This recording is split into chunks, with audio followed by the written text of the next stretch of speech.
Cigarette smoke hangs thick in the air, curling beneath harsh fluorescent lights. Somewhere deep inside the Pentagon, boots echo down concrete corridors, while doors marked authorized personnel only swing shut behind men who will never be quoted by name. Outside, winter wind sweeps across the Potomac, rattling flagpoles and carrying with it the unease of a nation still shaken by failure. Maps of Cuba are spread across steel desks. Red pins mark airfields. Pencil lines trace invasion routes. In nearby offices, teletypes chatter in clipped bursts of encrypted language. And reel-to-reel tapes spin endlessly, recording conversations never meant for history books. This is Washington in the early 1960s, after the Bay of Pigs, before the Cuban Missile Crisis, when American confidence has been bruised and Soviet influence feels uncomfortably close. In a basement briefing room, a projector flickers to life. Grainy black and white images wash over the wall. Sugar fields, coastal defenses, young soldiers in fatigues staring back at unseen observers. A pointer taps the screen, outlining scenarios. Not predictions, but plans. The language is clinical, detached, talk of sacrifice, necessity, public reaction. Heads nod in agreement. No one asks how far is too far. Then the projector clicks off. A single manila folder remains on the table, stamped top secret in bold red ink. Inside are ideas so extreme they will never reach the public, ideas that assume fear can be engineered, outrage manufactured, and truth shaped to fit a narrative. As thunder rolls faintly over the Potomac River, a question lingers in the darkness. What if your own government once believed the best way to unite the country was to turn it against itself? This is Operation Northwoods.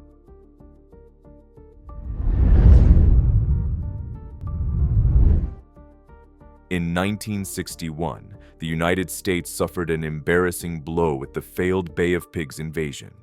Fidel Castro's young revolution weathered the assault, and the Kennedy administration faced fierce criticism. In Washington, hardliners called for immediate action, while diplomats cautioned restraint. To regain the upper hand, the administration authorized a covert program called Operation Mongoose, tasked with destabilizing Castro through sabotage and psychological warfare. The CIA and the Pentagon found themselves under pressure to come up with options that could justify a more direct intervention.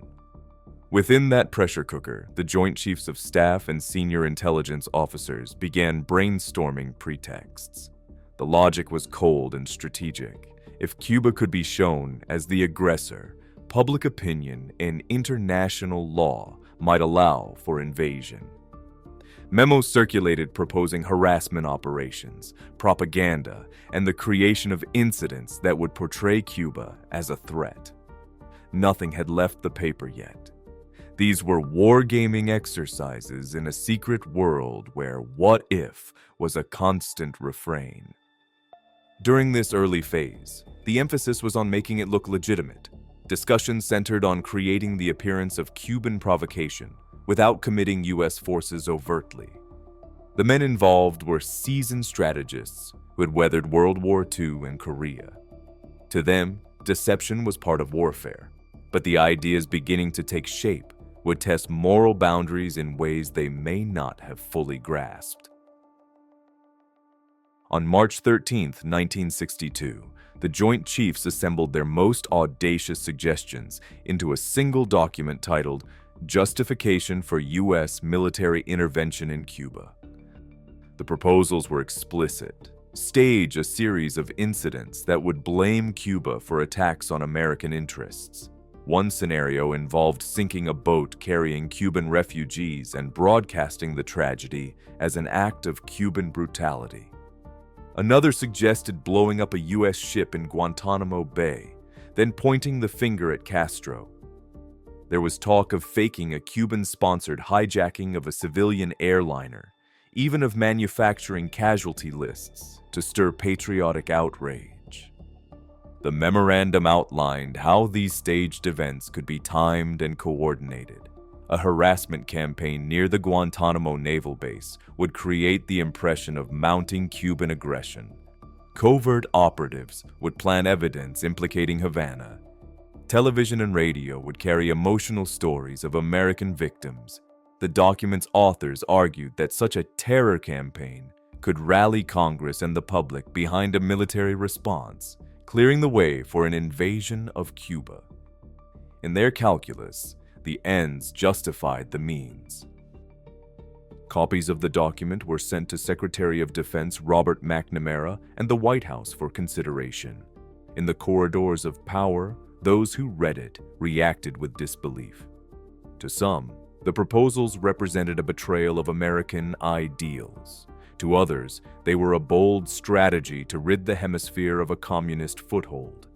In this act, the plan existed as ink on paper and whispers in secure rooms. No order had been given. The story's trajectory hung on a few key decisions yet to come. Within days, President John F. Kennedy and his inner circle considered the memorandum. Accounts from those present suggest that Kennedy was appalled. He rejected the proposals outright, instructing his staff that the United States would not carry out attacks on its own citizens or fabricate acts of war. Secretary McNamara concurred, and the document was quietly filed away. The Joint Chiefs, including Chairman Lyman Lemnitzer, were ordered to pursue other strategies. Operation Northwoods, as it would later be called, was dead on arrival. For decades, no one outside a handful of officials even knew the plan existed. It remained buried in classified archives, a grim footnote to Cold War planning. Only in the mid-1990s, when the government began releasing records related to President Kennedy's assassination, did the memorandum surface. Journalists and researchers were stunned. In 2001, investigative reporter James Bamford highlighted the proposals in his book Body of Secrets, and media outlets like ABC News ran stories about the shocking false flag plans. Many Americans were outraged that such ideas had ever been contemplated, even if they were never implemented. In response to public furor, officials stressed that the plan had been rejected and that no such incidents were ever orchestrated. The U.S. government reaffirmed its commitment to the rule of law and the protection of its citizens. Yet the very existence of the document sparked debates about the integrity of government institutions and opened a Pandora's box for conspiracy theorists. The aftermath continues to reverberate to this day.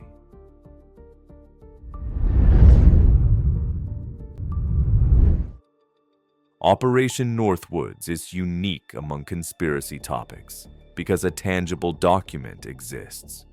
For believers, this memorandum is proof positive that the U.S. military considered murdering civilians and staging terror attacks.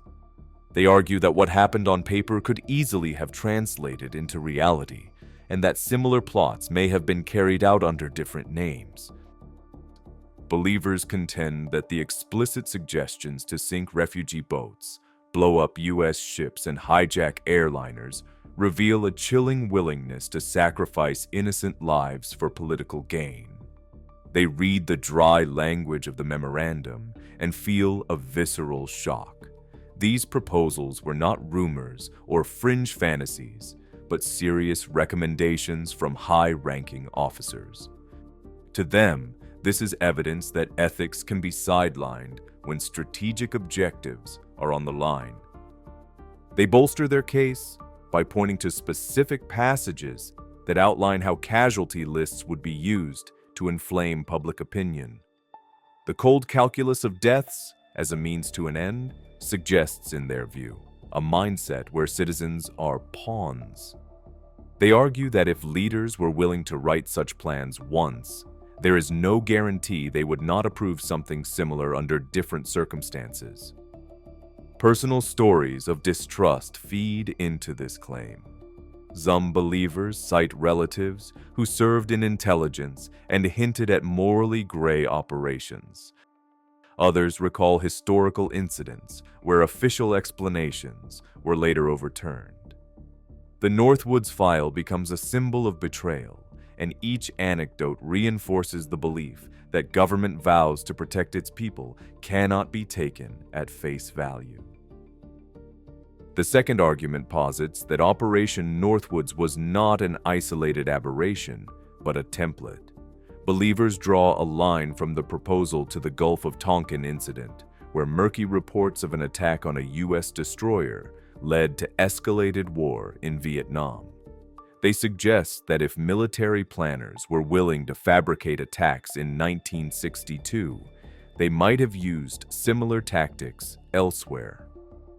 This claim extends to more recent tragedies. Some proponents point to the September 11th attacks, asserting that the notion of orchestrated crises to justify conflict did not disappear with Northwood's rejection. They see patterns in the way media coverage shapes public perception, and they interpret inconsistencies or unanswered questions as evidence that hidden hands are at work. For believers, the very act of declassifying Northwoods validates their suspicions. If one sinister plan can be revealed decades later, they reason, how many others remain tucked away? The blueprint argument thus becomes a prism through which they view history, connecting dots across time to form a picture of orchestrated events. A third claim centers on the idea that the released Northwoods file is incomplete. Believers suspect there are additional annexes or companion plans that remain classified. They note that the Assassination Records Review Board released over 1,500 pages of documents, yet only a handful relate to Northwoods. The redactions and gaps fuel speculation that more damning proposals exist. They also point to the culture of secrecy within intelligence agencies.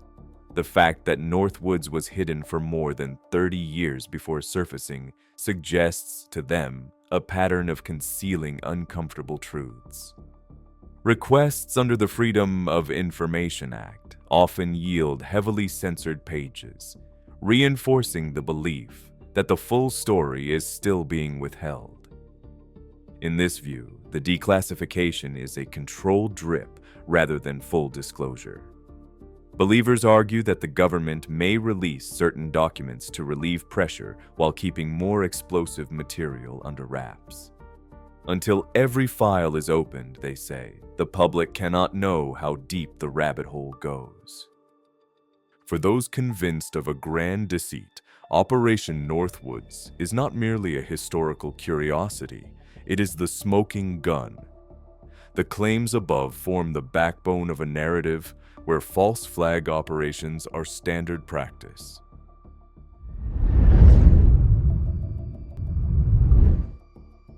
Confronting disturbing revelations requires clear-headed analysis. Skeptics accept that the Northwoods Memorandum is real and objectionable, yet they caution against extrapolating too far. Their counterarguments focus on context, intent, and the absence of action. The first counterargument stresses that Operation Northwoods was ultimately just a proposal. While the suggestions were appalling, they were rejected by civilian leadership. Skeptics argue that this demonstrates the checks and balances within the U.S. government. Military planners can draft extreme scenarios, but elected officials hold the final say. The system worked as intended. They also note that militaries routinely develop contingency plans that never see the light of day. Brainstorming worst-case scenarios is part of preparedness, not proof of malicious intent. Without evidence of execution, skeptics see no reason to assume a willingness to carry out mass murder of civilians. They caution against equating thought experiments with policy. Finally, they point to the decades since Northwoods without a comparable domestic false flag attack. While other government misdeeds have occurred, there is no documented instance of the U.S. deliberately killing its own citizens to justify war. For skeptics, this history undermines claims that Northwoods reveals an ongoing pattern. The second counterargument targets the notion that Northwoods served as a blueprint. Skeptics emphasize that the Gulf of Tonkin incident resulted from confusion and miscommunication, not a staged attack. Subsequent analyses and declassified tapes suggest intelligence failures rather than orchestrated deception. Drawing a straight line from Northwoods to Vietnam, in their view, oversimplifies complex historical events. They also highlight differences between the proposals. Northwoods focused on domestic and Cuban targets, whereas later incidents involved foreign waters and battlefield engagements. Without documentary evidence linking the plans, skeptics say the blueprint theory relies on conjecture. Each event must be judged on its own merits rather than folded into a conspiracy narrative. Moreover, skeptics argue that modern information warfare does not require staging real attacks. Psychological operations can be conducted through media and cyber campaigns without risking American lives. The idea that Northwoods' extreme measures foreshadowed 21st century tactics ignores technological evolution and shifts in strategy. The final counter-argument focuses on the claim of an ongoing cover-up. Skeptics point out that the declassification of Northwoods itself demonstrates a willingness to expose uncomfortable history. The release of thousands of pages related to Cold War operations shows that the government has, at least in some cases, chosen transparency over secrecy. They note that redactions often protect personal information or unrelated national security concerns. Without specific evidence of withheld annexes, the assumption that more explosive documents exist becomes unfalsifiable. Skeptics argue that responsible critique requires more than speculation. It requires proof. Ultimately, they call for a balanced approach. Acknowledge the troubling nature of Northwoods while refraining from turning it into a catch-all explanation for subsequent mysteries. Healthy skepticism means questioning both official narratives and sensational claims. The skeptic's view does not excuse the contents of Operation Northwoods, but it does frame them in context. By separating proposals from actions, and by demanding evidence for connections, skeptics seek to keep discussions grounded. As we move into speculation, the need for discernment becomes even more important.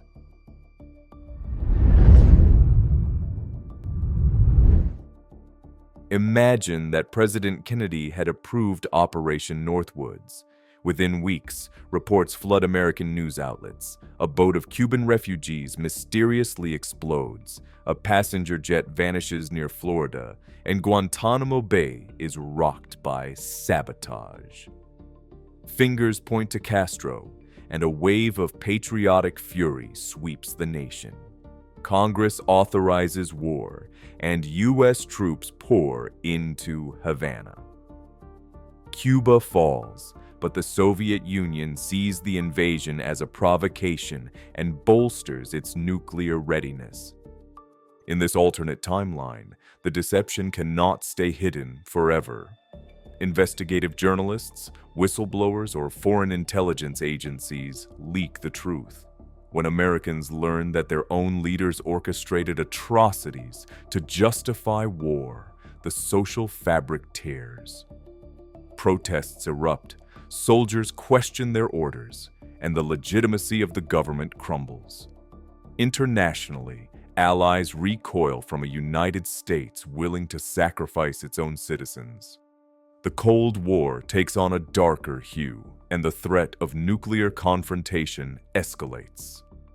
This thought experiment underscores how one fateful decision could have radically altered history. It invites viewers to reflect on the fragility of democratic institutions and the importance of moral leadership. What does it mean for a nation if the ends justify any means? How much damage could a single secret memo inflict if given life? Another theory posits that while Operation Northwoods was shelved, its underlying logic seeped into the culture of covert operations. The idea that public perception can be shaped through engineered events may have informed later psychological campaigns. For example, rather than sinking ships, agencies may have focused on media narratives, disinformation, and controlled leaks to influence opinion. Supporters of this theory point to the evolution of information warfare.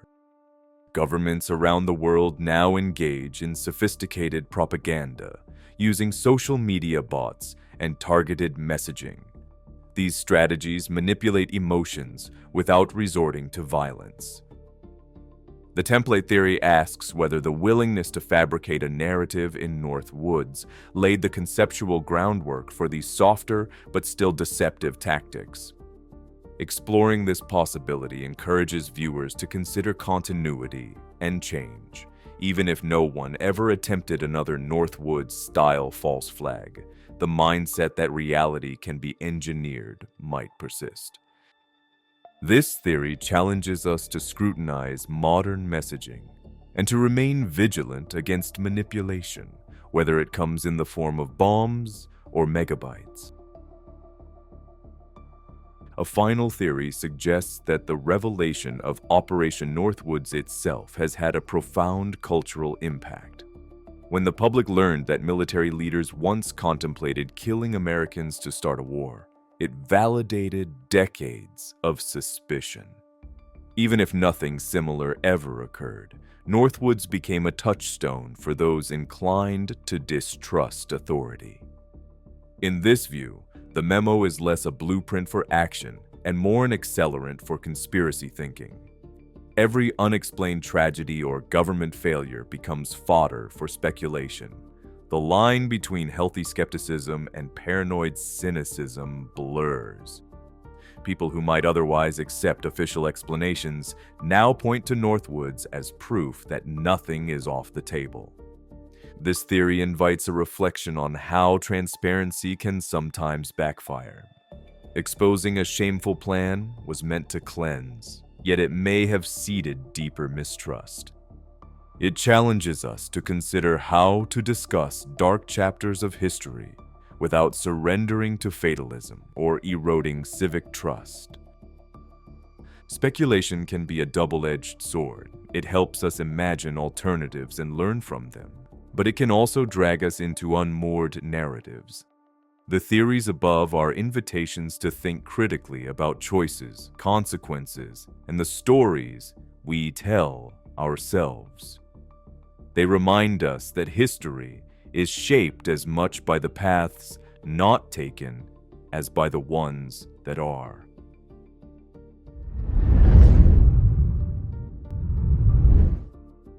Operation Northwoods occupies a strange place in the American narrative. A plan written in the shadows, rejected by daylight, then revealed decades later to a public both horrified and vindicated. It forces us to confront the uncomfortable reality that democratic governments are capable of conceiving deeply unethical schemes, even if they ultimately choose not to carry them out. For many, the memo is evidence of a moral boundary almost crossed. Learning that such proposals existed can feel like a betrayal, shaking faith in institutions meant to protect us. Others see its rejection as proof that democratic safeguards functioned, that a line was drawn and not crossed. Between these perspectives lies a nuanced conversation about power, transparency, and trust. As we close this chapter, It's worth asking what lessons Operation Northwoods imparts. How do we ensure oversight remains robust in times of fear? Can we demand accountability without sinking into cynicism? The balance between national security and civil liberties is precarious, and the temptation to justify extreme measures can arise when stakes seem existential. In the end, perhaps the most important question is this: how do we remain vigilant without losing our faith in the very systems we seek to improve? Your thoughts and experiences matter in this ongoing dialogue. If this story gripped you, help us keep exploring the unknown by liking, sharing, and subscribing. Do you think Operation Northwoods was an isolated Cold War relic, or does it hint at something deeper within government planning? Share your thoughts in the comments, suggest topics for future episodes, and join the community of truth seekers here at Index Unknown.